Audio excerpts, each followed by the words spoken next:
Never settle for less. Dahil sa sobrang pag-ibig pwedeng mabulag ka, kahit nakakakita ka naman talaga.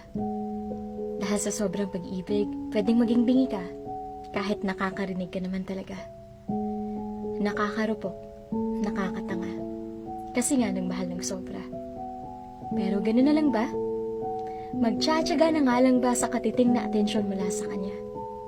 Hahayaan na lang bang makontento sa trato niya sa'yo kahit alam mo kung ano ba talaga ang deserve mo? Oo, alam ko. Hanggat maaari magtitiis at magtitiis ka kasi mahal mo. Sobrang mahal mo. Kaya kahit nasasaktan ka na, hindi mo kayang bumitaw kasi akala mo hindi mo kayang wala siya. Ilang ulit mo na bang kinumbinsi ang sarili mo na magbabago din siya? Pero hanggang ngayon, ganun pa rin, diba?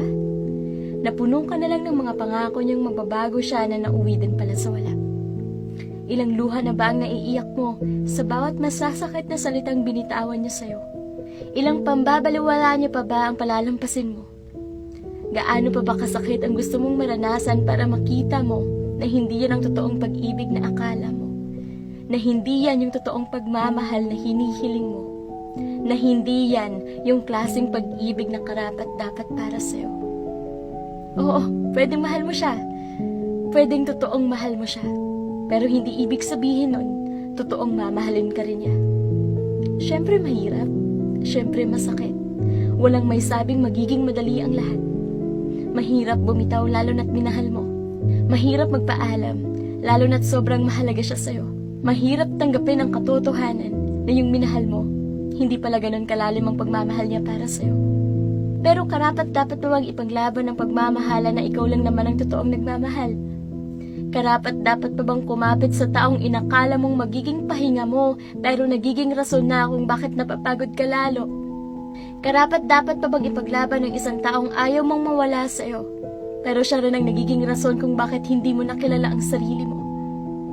Hahayaan mo na lang bang makalimutan mo na mahalaga ka din? Hahayaan mo na lang bang mawala ang ikaw para manatili lang siya sa iyong piling? Pinaglaban mo naman na siya, diba?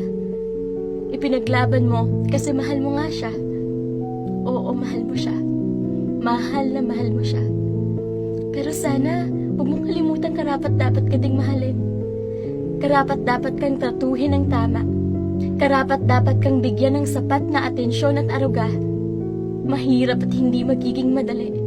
Pero huwag kang matakot bumitaw sa taong hindi ka kayang pahalagahan. Mahirap at hindi magiging madali, pero huwag kang matakot magpalaya ng isang taong hindi ka kayang mahalin ng tama.